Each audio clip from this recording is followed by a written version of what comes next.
क्या रशिया और यूक्रेन का वॉर अभी भी चल रहा है? क्या ये सेफ़ है कि हम अपने बच्चों को पढ़ने के लिए रशिया में भेजें? क्या वहाँ पे सेफ्टी मेजर्स, प्रिकॉशंस लिए जाते हैं कि नहीं? पेरेंट्स के क्या-क्या सवाल हो सकते हैं, क्या-क्या कंसर्न्स हो सकते हैं? इन्हीं सारे सवालों का मैं आज आपको जवाब देने वाला हूँ। स्वागत है मेरी वीडियो में। मेरा नाम है ओम कालते, मैं 4th ईयर मेडिकल स्टूडेंट हूँ ओरेनबर्ग स्टेट मेडिकल यूनिवर्सिटी में। सो बढ़ते इस वीडियो के साथ आगे। तो देखो, सबसे पहले मैं आपको बता दूँ कि रशिया और यूक्रेन का वॉर यहाँ पे बहुत लंबे समय से चल रहा है। मैं अभी 4th ईयर मेरा ऑलमोस्ट कंप्लीट हो चुका है। मैं यहाँ पे 4 साल से रह रहा हूँ और जब मैं फर्स्ट ईयर में आया था, आई गेस मैं 2021 में आया था यहाँ पे, और कोविड का कुछ टाइम चल रहा था उस टाइम पे। उसी के आसपास का ये टाइम पीरियड है जब रशिया और यूक्रेन का वॉर शुरू हुआ था।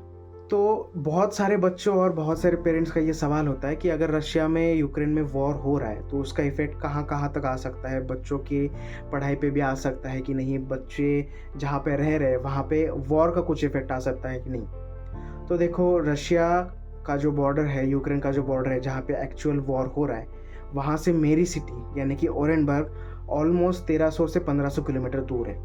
तो यहाँ पे वॉर की सिचुएशन आना तो नेक्स्ट टू इम्पॉसिबल है, क्योंकि ये बहुत दूर है। और मैं 4 साल से भी यहाँ पे रह रहा हूँ, तो मैं देख ही रहा हूँ कि यहाँ पे वॉर की अभी तक कोई भी सिचुएशन नहीं आई है। ऐसा कभी हुआ नहीं है कि वॉर की वजह से हमारे क्लासेस बंद हुए या फिर हमारे जो भी डेली लाइफ रूटीन है उसमें कुछ दिक्कत आई है। ऐसा बिल्कुल भी नहीं है। एक और बहुत ही इंपॉर्टेंट चीज़ मैं आपको बताना चाहूँगा कि जब मैं फर्स्ट ईयर में यहाँ पे आया था, जब रशिया और यूक्रेन का एक्चुअल वॉर शुरू ही हुआ था, तब यहाँ के जो रशियन फैकल्टी है, रशियन फैकल्टी की जो डीन है, जो कि सिर्फ रशियन फैकल्टी के लिए होता है और वो अपने लिए रिस्पॉन्सिबल होता है सारी इंडियंस या फिर किसी फॉरेन बच्चों के लिए जो कि यहाँ पे पढ़ने के लिए आ रहे हैं। तो हमारे डीन ने हमें बताया था कि आप अगर यहाँ पे रह रहे हो तो जहाँ पे हो आप वहीं पे सेफ़ हो, आपको कहीं और जाने की ज़रूरत नहीं है, आपको वापस अपने देश जाने की ज़रूरत नहीं है। जब तक आप जहाँ पे हो वहीं पे रहोगे, जब तक आप रशिया में रहोगे, तब तक आपकी सेफ्टी हमारी ज़िम्मेदारी है, यानी कि रशियन फैकल्टी और रशिया की ज़िम्मेदारी है कि आप सेफ़ रहो। लेकिन अगर आप खुद से ही ये प्लान बनाते हो, आपको बाहर जाना है, आपको आपके देश वापस जाना है और इस बीच अगर गलती से भी कुछ भी हो गया आपके साथ, तो वो इनकी ज़िम्मेदारी नहीं है। क्यों? क्योंकि जहाँ जहाँ उनका ये कंसर्न है कि आप अगर हमारे टेरिटरी में रह रहे हो, तो ये हमारी ज़िम्मेदारी है। लेकिन अगर उसके बाद आप बाहर जाते हो और आपके साथ गलती से भी कुछ भी हो जाता है, तो उसकी रिस्पॉन्सिबिलिटी हम नहीं ले सकते। और इसी बात को हमने बहुत अच्छे से समझा था, इसलिए हम फर्स्ट ईयर में भी हम घर नहीं गए थे। बहुत बच्चों का ऐसा हो रहा था कि यार कंट्री में वॉर हो रहा है, रशिया और यूक्रेन का वॉर चल रहा है, तो मुझे अपनी कंट्री वापस जाना है, यहाँ पे सेफ़ नहीं फ़ील कर रहा हूँ, ये वो। लेकिन हमने ऐसा बिल्कुल नहीं किया, हम जहाँ थे वहीं पे रहे। हमने बिल्कुल पैनिक नहीं किया। हमें एश्योर किया गया था कि आपकी सेफ्टी हमारी रिस्पॉन्सिबिलिटी है, उस पे हमने ट्रस्ट किया।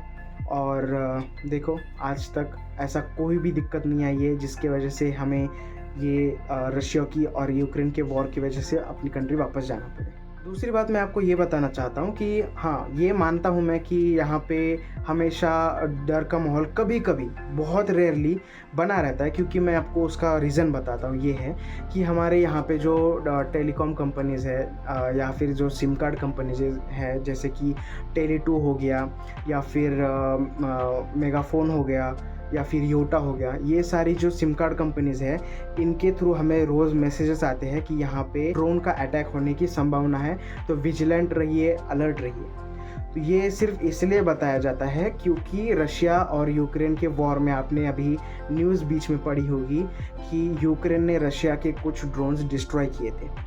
तो हाँ, ये बात सच है, लेकिन ये बहुत दूर हुआ था यहाँ से, ओरेनबर्ग से तो काफ़ी दूर था और वो बॉर्डर रीजन पे था। यहाँ पे ऐसा कुछ भी नहीं हुआ था, यहाँ पे आप बिल्कुल सेफ़ हो। अब पेरेंट्स के और भी सवाल होते हैं कि जैसे कि अगर ये सारी सिचुएशन चल रही है, तो आप जहाँ पे हॉस्टल में रह रहे हो वहाँ पे भी सेफ्टी है कि नहीं?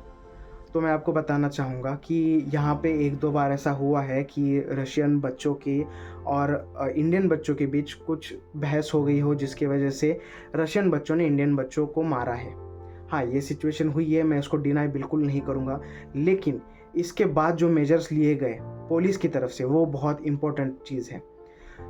तो जो पुलिस कमिश्नर है, जो पुलिस इंस्पेक्टर्स है यहाँ पे हमारे एरिया में, जिनको ये एरिया दिया जाता है, तो वो हमारे हॉस्टल में आए थे उन्होंने हमें बताया कि जो जो बुलीज़ है, जो जो बच्चे रशियन बच्चे हैं जिन्होंने इंडियंस पे अटैक किया था, उन सबको हम अरेस्ट कर चुके हैं ऑलरेडी, वो सारे जेल में हैं ऑलरेडी। तो हाँ, सेफ्टी रीज़न्स के मामले में यहाँ पे आना बहुत सेफ़ है, कोई दिक्कत नहीं है। लड़की हो, लड़का हो, चाहे पेरेंट्स का हमेशा रहता है कि मेरी बच्ची या फिर मेरा बेटा अगर जाता है तो उसके सेफ्टी का क्या होता है। तो ये मैं आपको बताना चाहूँगा कि यहाँ पे सेफ्टी बहुत है, सेफ़ है, यहाँ पे कोई दिक्कत नहीं आ सकती आपको रहने के लिए। मैं खुद यहाँ पे 4 साल से रह रहा हूँ और मुझे कोई दिक्कत नहीं आई है आज तक। तो मेन मुद्दा ये आता है कि क्या रशिया और यूक्रेन का वॉर अभी भी चल रहा है? तो हाँ, रशिया और यूक्रेन का वॉर अभी भी चालू है। कभी ना कभी कुछ ना कुछ आते रहता है न्यूज़ में, हम सुनते रहते हैं, देखते रहते हैं। लेकिन वो वॉर जो होता है वो बॉर्डर रीजन पे होता है और मेरी सिटी, जैसे कि मैंने आपको बताया कि 1300 से 1500 किलोमीटर दूर है बॉर्डर से। तो यहाँ पे वॉर का एक्चुअल इम्पैक्ट कुछ भी नहीं आता है, तो आप यहाँ पे सेफ फील कर सकते हो। हाल फिलहाल में ये भी सिचुएशन यहाँ पे शुरू हो गई है कि पेरेंट्स सोच रहे कि रशिया में भेजना सेफ़ रहेगा कि नहीं, रशिया सेफ़ है कि नहीं। तो बहुत वॉर की सिचुएशन हमेशा बनी रहती है। तो मैं सारे पेरेंट्स को ये बताना चाहूँगा कि रशिया सेफ़ है बिल्कुल, आपको डरने की ज़रूरत नहीं है।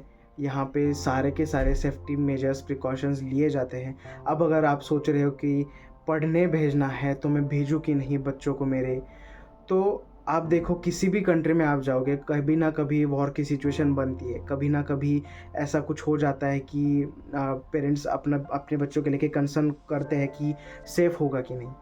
तो रशिया में भी यही सीन है, रशिया में भी वॉर होता है लेकिन वो बहुत दूर होता है। तो आप किसी भी यूनिवर्सिटी में अगर रशिया में एडमिशन लेना चाहते हो, चाहे वो ओरेनबर्ग हो, पर्म हो, कज़ान हो, समारा हो, नॉर्दर्न हो, कहीं पे भी आप लेना चाहते हो, वो सेफ़ है। बिल्कुल ऐसे डरने की ज़रूरत नहीं है। जो कुछ लोग होते हैं जो कि होक्स फैलाते हैं कि रशिया में बहुत वॉर सिचुएशन चल रही है तो आप अपने बच्चों को भेजें ना, आप खुद ना जाए, ये वो। तो मैं आपको इस बारे में श्योरिटी देना चाहूँगा कि यहाँ पे वॉर का, पर्टिकुलरली मैं अगर अपने सिटी के बारे में बात करूँ ओरेनबर्ग का, यहाँ पे कोई भी इम्पैक्ट नहीं है वॉर का। तो बस आज के लिए इतना ही। तो ये वीडियो मैं इसलिए बना रहा हूँ क्योंकि मैं आजकल देख रहा था सोशल मीडिया पे बहुत सारे होक्स फैल रहे हैं, बहुत सारे झूठी बातें फैल रही है कि बच्चों को रशिया में नहीं आना चाहिए पढ़ने के लिए, बच्चों को सेफ़ नहीं है।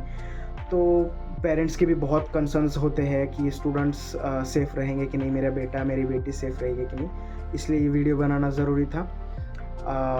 तो या दैट्स इट फॉर टुडे। मिलते हैं अगली वीडियो में, तब तक ख्याल रखिए। तुमची रजा की तुम्ही।